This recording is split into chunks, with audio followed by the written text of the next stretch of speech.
Did you know that Palestinians are considered one of the most incarcerated people in the world as a people? But not because they're criminals, because they dare to demand their freedom. They dare to stand up to the Zionists. I'm Miko Pellet, and I'm speaking to you from Palestine House of Freedom here in Washington, D.C., and to remind you that on April the 17th, we, along with Palestinians around the world, commemorate Palestine's Prisoners' Day.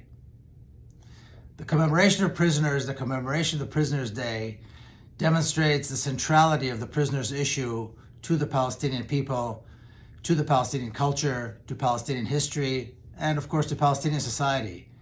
You'd be hard-pressed to find a single family in Palestine that does not have a member of the family who is either held in an Israeli prison or is currently in an Israeli prison.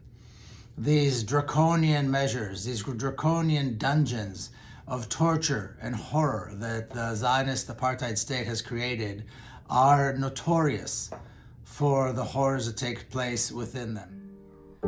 وزنازين هذه مش أول مرة العزل، مش أول مرة، مرات عديدة حطوه في زنازين.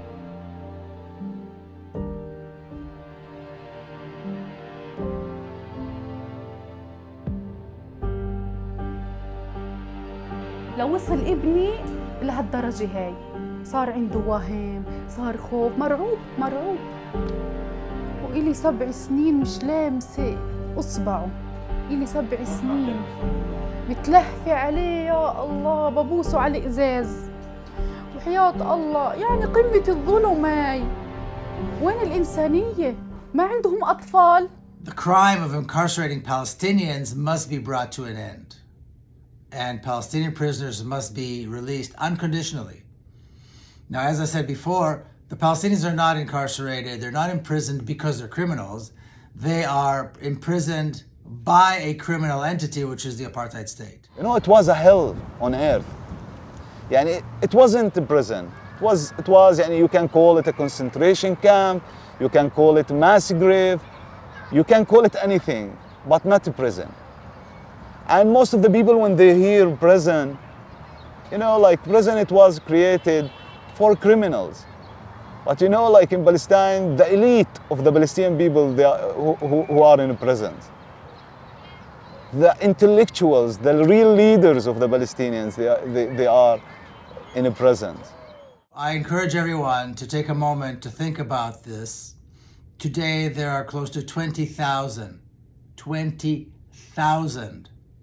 Palestinians held in these mass graves of the living, as they've been described. Horrible conditions of daily beatings and torture, attack dogs, complete lack of food, water, and medical care. Palestinians die in prison because of torture, and they die in prison because of medical neglect. Palestinians who are incarcerated with diseases, curable diseases, or diseases for which they need regular medication are denied the medication, denied the treatment, and are allowed to die. Then very often the Israeli authorities will hold the bodies, sometimes for years, before they release them to their families. So it is imperative that we remember the Palestinian prisoners. It is imperative that we remember that Palestine must be free. And in order to free Palestine, in order to free the prisoners, in order to end the genocide of the Palestinian people, we must